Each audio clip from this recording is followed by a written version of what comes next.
Hola, buenas tardes a todos. Vamos a resolver el examen Selectividad Química de Aragón, examen de 2019, junio, opción A. Primera pregunta, teórica, la leemos. Dice, considera el elemento A, Z igual a 8, es decir, oxígeno, B, Z igual a 19, es decir, potasio, y C, Z igual a 30, es decir, zinc. Escriba sus configuraciones electrónicas, aquí las tenéis. Identifíquelos, ya lo hemos hecho, con su nombre y símbolo. ¿Qué ion monoatómico formará preferentemente cada uno de ellos? Bueno, pues el oxígeno, evidentemente el oxígeno 2 negativo, potasio positivo y zinc 2 positivo. La explicación por ahí. B. Entre esos elementos elija de forma razonada el elemento más electronegativo. De estos tres, el más electronegativo, el oxígeno. La explicación por ahí. El elemento de mayor radio. Bueno, pues podrían ser el potasio y el zinc, pero de mayor radio será el potasio. Tiene menos electrones, menos protones en el núcleo que atraerán con menos fuerza a los electrones externos y por lo tanto es más grande. Y el elemento que presente una menor energía de ionización, es decir, donde es más fácil arrancarle el electrón. Bueno, el que sea más grande, es decir, en el potasio. Además, adquiere configuración de gas noble. Bueno, podéis pausar el vídeo, detenerlo y leer con detenimiento. Yo paso a hacer el segundo ejercicio. Dice, para las moléculas de amoníaco y trifluoruro de boro A, escriba las estructuras de Lewis, o Lewis, como queráis, aquí las tenéis. B. Deduzca su geometría a partir del modelo de repulsión de los pares de electrones de la capa de valencia. No he visto una frase más larga.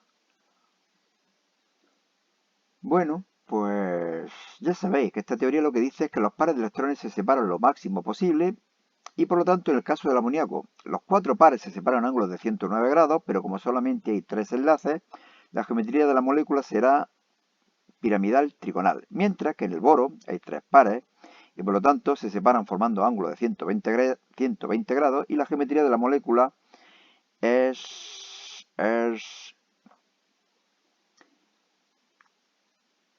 trigonal, ¿no?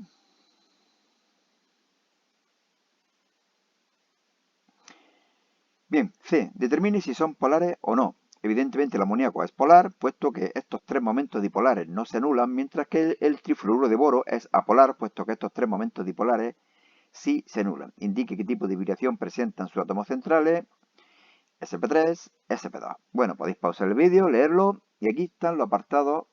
No, aquí está ya la tercera pregunta, así que vamos al lío. Dice, justifique si son verdaderas o falsas las siguientes afirmaciones referidas a la reacción hidrógeno más yodo para dar 2 de iodo de hidrógeno, todas, hidrógeno e iodo de hidrógeno gaseosas, mientras que el yodo es sólido, donde delta H es 25,9 kilojulios, es decir, que una reacción endotérmica.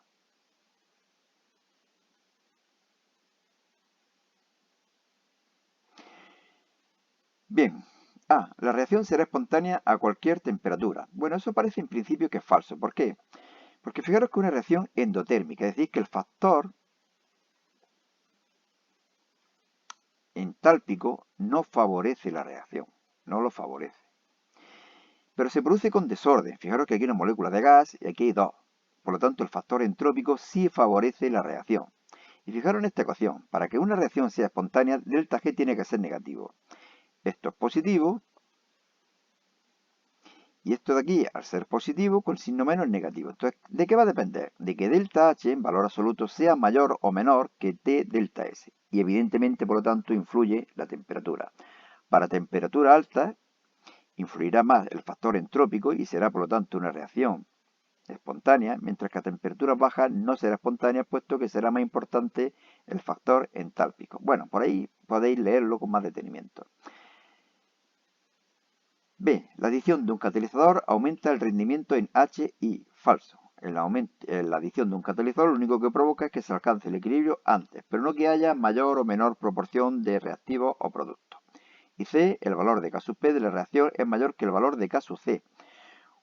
Bueno, pues este apartado es un poquito complicado. Fijaros que delta N vale 1. Aquí hay dos gases y aquí hay un gas. Por lo tanto, K sub P es igual a K sub C por RT. ¿Cuándo será mayor K sub P que K sub C? Pues cuando RT valga más de 1. Pero no siempre va a valer más de 1. Por ejemplo, si la temperatura, imaginaros que es 1 grado Kelvin, 1 por 0,082 será 0,082 y por lo tanto K sub P será mayor. Pero si la temperatura, por ejemplo, es 1000, 0,082 por 1000 sería 0,82, 82. 82 por K sub C será mayor que K sub C. Y por lo tanto, yo digo que va a depender de la temperatura. Bueno, pasamos a hacer el ejercicio número 4, a explicarlo. Es una reacción redox que lo que en principio habrá que hacer será ajustarla. Dice que la reacción entre permanganato y cloruro de hidrógeno en disolución permite obtener una corriente de cloro gaseoso, además de cloruro de manganeso 2, cloruro de potasio y agua. Ajuste la reacción iónica por el método del electrón y escriba la ecuación molecular completa. Bueno, la oxidación se produce cuando el número de oxidación aumenta en uno de los átomos de un compuesto. Por ejemplo, el cloruro aquí tiene un número de oxidación -1 y el cloro tiene aquí un número de oxidación 0. Está aumentando, por lo tanto es una oxidación. Pero además la oxidación siempre se produce la cesión de electrones. Fijaros que aquí 2 cloros los compenso con Cl2, pero faltan aquí 2 cargas negativas, los compensamos con 2 electrones. El permanganato se reduce, número de oxidación aquí más 7, aquí número de oxidación más 2. En la reducción siempre se captan electrones. Estos 4 oxígenos con 4 de agua, 8 hidrógenos, 8 protones, compensamos carga con 5 electrones. Multiplicamos por 5 y por 2 para que haya el mismo número de electrones, 10, y sumamos. Y se obtiene esta reacción. Y la pasamos a la molecular. Fijaros que aquí tenemos 10 de cloruro y tenemos que poner 16. ¿Por qué? Porque hay 16 protones. Alguien podría decir, pero si son 10 de cloruro, ¿cómo vamos a poner 16? Bueno, es que donde hay 16, hay 10. El permanganato como el permanganato de potasio, cloro, manganeso 2 como cloruro de manganeso 2, 2 de agua. Y aquí parecería que acaba, pero aquí hay 2 potasios que todavía no hemos puesto. Y todavía me faltan por poner 2 cloros. 2 potasios y 2 cloros, 2 de cloruro de potasio. B. Para la reacción se dispone de 4 gramos de permanganato y de 25 mililitros de una disolución de ácido clorhídrico al 30% de riqueza en masa, cuya densidad es 1,15 gramos por mililitro. ¿Cuál es el reactivo limitante? Bueno, ¿qué tenemos que hacer? 2 pasos. En primer lugar, calcular el número de moles de las 2 sustancias y dividir por su coeficiente estequiométrico. El valor más pequeño nos dice el reactivo limitante. Permanganato, masa entre masa molar, 0,0253, y dividimos por 2, que es su coeficiente estequiométrico. Obtenemos este valor, 0,0127. Y ahora un poquito más complicado para la disolución de cloruro de hidrógeno al 30%. Sabemos que la masa es igual a la densidad por volumen. Masa de la disolución, densidad de la disolución por volumen de disolución. Fijaros que yo soy partidario de poner estos subíndices porque si no os podéis equivocar entre disolución, soluto, disolvente, etc. Densidad 1,15, volumen 25 mililitros y me da un valor de 28,75 gramos de disolución. De soluto, ¿cómo lo calculamos? Multiplicando por el porcentaje, que supongo que sería el 30, ¿no? Sí, multiplicamos por 0,3. Masa de soluto, es decir, de clorhídrico, 8,625. Dividimos por su masa molar y obtenemos el número de moles. Y ahora tenemos que dividir este número de moles por su coeficiente estequiométrico, que es 16. Casi nada. Y nos da un valor de 0,0148. Este valor es más pequeño y por lo tanto el reactivo limitante es el permanganato de potasio. Y C. Calcule el volumen de cloro medido a una temperatura, a una atmósfera y 273 Kelvin, es decir, en condiciones normales, que se obtendrá en esa reacción. Bueno, el número de moles de cloro, fijaros que tenemos el número de moles de permanganato, que es el reactivo limitante. Dividimos por su coeficiente estequiométrico y multiplicamos por el coeficiente estequiométrico del cloro. Y de esa forma obtenemos el número de moles de cloro que se obtiene, que son 0,06325. Utilizamos la ecuación de los gases y nos da un valor de 1,42 litros.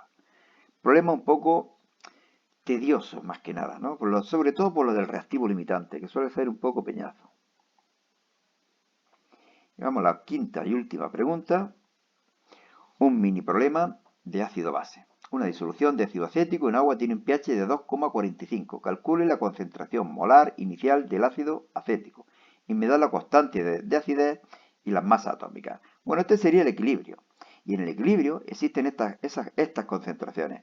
La inicial por 1 menos alfa, C por alfa y C por alfa. A partir del pH podemos calcular la concentración de iones hidróneo, que es 3,55 por 10 elevado a menos 3 molar.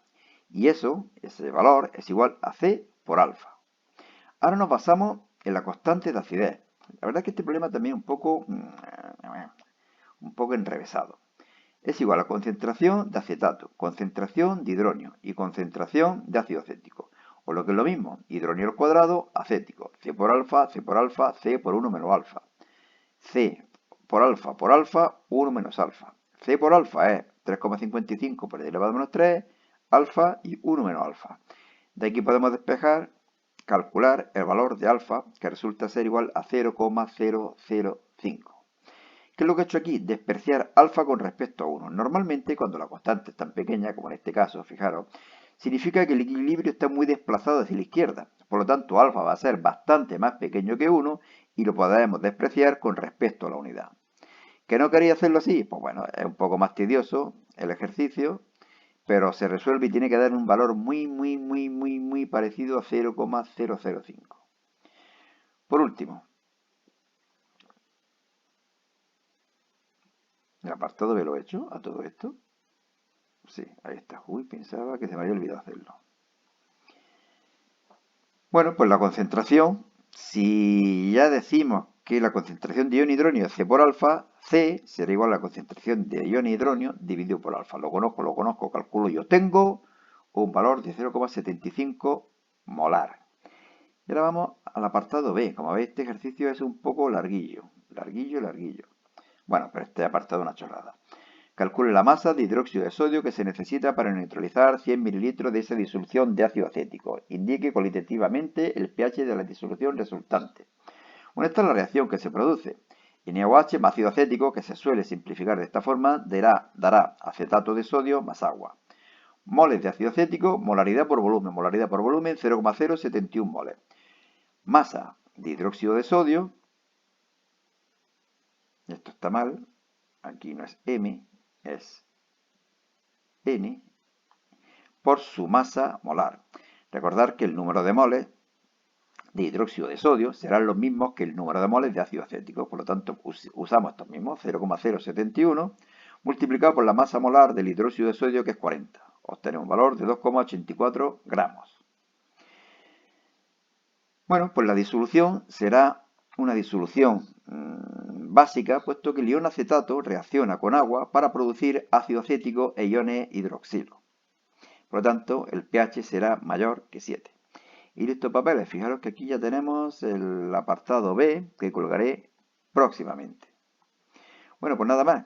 Cuidado con el bicho. Bueno, y recordaros que en este blog, selectividadjosecuenca.blogspot.com, podéis encontrar en formato PDF los exámenes que estamos colgando en el canal. En este otro blog, josefernandocuenca.blogspot.com, podéis leer relatos y novelas que he escrito en los últimos años.